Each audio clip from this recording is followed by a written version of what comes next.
থেকেই তুমি দিনের পথে চলা শুরু করো। সুবহানাল্লাহ। আমার ভাইরা, মহান আল্লাহ রাব্বুল আলামিন বলেন, ইত্তাকু রাব্বাকুমুল্লাযী খালাকাকুম মিন নাফসিন ওয়াহিদা। হে মানব জাতি, তোমরা আমাকে ভয় করো, কারণ আমি তোমাদেরকে একজন মানুষ থেকে সৃষ্টি করেছি। সুবহানাল্লাহ। একজন মানুষ, ওই একজন মানুষকে বাবা আদম, যেরকম কে মিন নাফসিন ওয়াহিদা, একজন মানুষ থেকে সমস্ত পৃথিবীর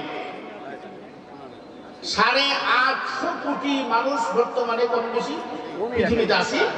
এই 850 কোটি মানুষকে আল্লাহ রাব্বুল আলামিন ডাক দিয়া বলেন, তোমরা ভয় করো আল্লাহকে, তোমাদের সকলের স্রষ্টা আমি আল্লাহ। হিন্দুদের কি আলাদা স্রষ্টা আছে? যেরকম খ্রিস্টানদের আলাদা আল্লাহ, বৌদ্ধদের আলাদা আল্লাহ, নারীদের আলাদা আল্লাহ, সমস্ত মানুষের আল্লাহ একজন, সৃষ্টিকর্তা একজন। জোরে বলেন, সেই সৃষ্টিকর্তা কে? আল্লাহ। তিনি কয়জন? কুল হু আল্লাহু আহাদ, আল্লাহ একজন। এক আল্লাহকে মানতে হবে। আমাদের আল্লাহ এক, আমাদের নবী এক, আমাদের কোরআন এক, আমাদের ধর্ম এক।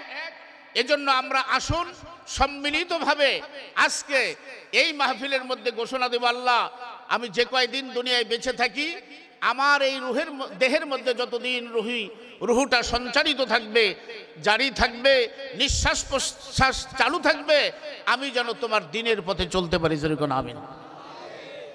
আল্লাহর দিনের পথ থেকে যেন এক সুতা আমরা দূরে সরে না যাই। কোরআনকে বাস্তবায়ন করার জন্য আল্লাহর নবী এই পৃথিবীতে এসেছিলেন। আমার ভাইয়েরা, মহান আল্লাহ রাব্বুল আলামিন ডাক দিয়ে বলেছেন যে তোমরা আমাকে মানো, আমি তোমার মাবুদ, আমি তোমার আল্লাহ।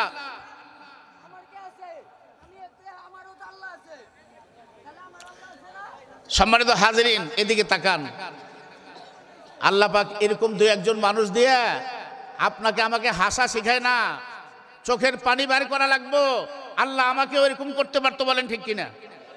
পারে না? আপনার আমার জবান আছে, এমন অনেক মানুষ আছে যার জবান নাই, কথা বলতে পারে না।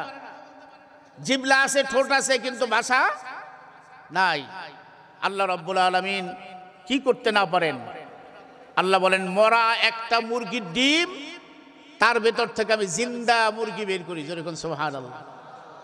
এটা ডিম, এটা মরা না, ওই ডিমটার কোনো প্রাণ আছে? আল্লাহ বলেন, এই মরা মুরগির ডিমের ভিতর থেকে জিন্দা মুরগি বের করি, আবার জিন্দা মুরগির ভিতর থেকে মুর্দা ডিম বের করি।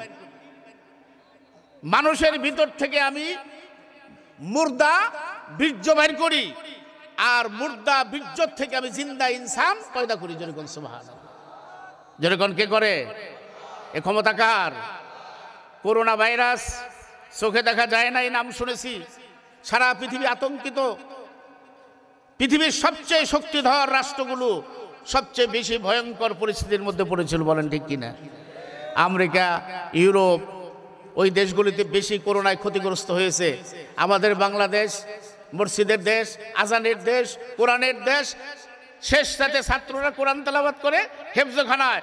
এই বিভিন্ন ধর্মীয় ভাবে আল্লাহ পাক আমাদের বাংলাদেশটাকে হেফাজত করেছে। যেরকম ঠিক কিনা? এই যে করোনা, এটাকে আমরা চোখে দেখেছি, শুধু কানে শুনেছি, তাই তো আতঙ্ক। দরজা লাগাও, জানালা লাগাও, ঢুকবো ঘরের মধ্যে, তোমার দেহের মধ্যে ঢুকবো, মাস্ক পরো। ঠিক কিনা? যেরকম এটা কে দিয়েছিল? এত ছোট্ট একটা বস্তু দিয়া সারা পৃথিবীকে স্তব্ধ করে দিয়েছিল। সেই আল্লাহর ক্ষমতা, সেই মহান আল্লাহর ক্ষমতা আপনাকে আমাকে উপলব্ধি করতে হবে। ইন্নাল্লাহা আলা কুল্লি শাইইন কাদির। সকল বস্তুর উপর যার ক্ষমতা বিদ্যমান, তাকে ভয় করতে হবে। এই যে আমার খাসার ভিতরে রুহু, যে কোনো মুহূর্তে আমার ভিতর থেকে আল্লাহ পাক বের করে নিয়ে যেতে পারে, বলেন ঠিক কিনা? তাহলে পরে শুকর আদায় করব কার? ভয় করব কাকে?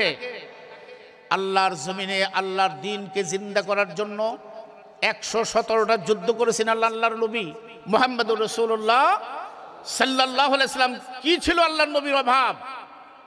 কাফেররা তো বলেছিল, তুমি যদি এই দেশের নেতৃত্ব চাও তাহলে তোমাকে নেতৃত্ব দেওয়া হবে, যদি সুন্দরী নারীকে বিয়ে করতে চাও সবচেয়ে সুন্দরী নারী তোমার সাথে বিবাহ দিয়ে দেওয়া হবে, সোনা দানা টাকা পয়সা ধন দৌলত যদি চাও তাও তোমাকে দেওয়া হবে, তুমি কি চাও যাই চাও সব দেওয়া হবে, কিন্তু লা ইলাহা ইল্লাল্লাহর দাওয়াত, আল্লাহ ছাড়া কারে মানি না, এক আল্লাহর বিধান মানি, এক আল্লাহর আইন ছাড়া কারো আইন মানি না, এই কথাটা তুমি শুধু বন্ধ করো। এই কথাটা বলার জন্য নবী করিম সাল্লাল্লাহু আলাইহি সাল্লামের চাচাকে পাঠানো হলো, আবু তালিবকে। আবু তালিব এসে বলল, হে ভাতিজা, তুমি যে নতুন ধর্মের দাওয়াত দাও, নতুন কথা শোনাও, এই কথা বন্ধ করো।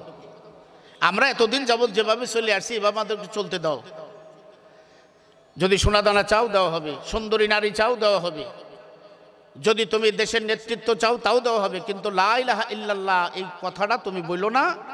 আমাদের সমাজের মধ্যে বিশৃঙ্খলা হয়। আজও এই কোরআনের দাওয়াত দিলে কিছু লোক বিরক্ত হয় কিনা? জোরে কোন হয় কিনা? কোরআনের কথা বললে, কোরআনকে প্রতিষ্ঠিত করতে চাইলে, কোরআনকে মাথার উপর রাখতে চাইলে কিছু লোকের গায়ের মধ্যে যন্ত্রণা শুরু হয়ে যায়। যতই যন্ত্রণা শুরু হোক, একটা কথা মনে রাখতে হবে, ইসলাম কোরআন, এই যে দুইটা শব্দ ইসলাম আর কোরআন, এর শত্রুতা করে কেউ পৃথিবীতে টিকে থাকতে পারে? ভবিষ্যতে থাকতে পারবে? জোরে কোন থাকতে পারবে? সাবধানে চলতে হবে, সাবধানে কথা বলতে হবে। কোরআন ছিল, আছে, থাকবে। মহানবী বিশ্বনবী জানাইয়া দিলেন, ও আমার চাচা, সোনা দানা দেওয়া তো দূরের কথা, দেশের নেতৃত্ব এটাও তো স্বাভাবিক কথা, সুন্দরী নারীকে দিলে এটাও স্বাভাবিক কথা, কিন্তু একটা কথা মনে রাখেন, আকাশের ওই পূর্ণিমার চাঁদটা এনে মুহাম্মাদের বাম হাতে যদি তুলে দেওয়া হয়, আকাশের ওই সূর্যটা এনে যদি মুহাম্মাদের ডান হাতে তুলে দেওয়া হয়, এরও বিনিময়ে আল্লাহর নবী মুহাম্মদুর রাসূলুল্লাহ সাল্লাল্লাহু আলাইহি সাল্লাম এই কোরআনের দাওয়াত 1 সেকেন্ডের জন্য বন্ধ করবে না। আমার জীবন চলে যেতে পারে, আল্লাহর নবী দাঁত ভেঙেছেন, রক্ত দিয়েছেন, যুদ্ধ করেছেন দিনকে প্রতিষ্ঠিত করার জন্য, ইসলামকে প্রতিষ্ঠিত করার জন্য। এজন্য আমরা যারা মুসলমান দাবি করি, আমাদেরকে সেই নবীর পথে চলতে হবে। কিয়ামতের ময়দানে ওই যে বলেছিলাম, একটা নেকি টান পড়লে সবচেয়ে আগাই আইসা সাহায্য করতে পারে কে? যেরকম কে? আল্লাহর নবী মুহাম্মদ রাসূলুল্লাহ সাল্লাল্লাহু আলাইহি ওয়াসাল্লাম। আর কেউ আগে যাবে না। মা, বাবা, ভাই, ব্রাদার, পাড়া প্রতিবেশী, তারপরে নেতা খেতা যা আছে একটাও কাছে যাবে না।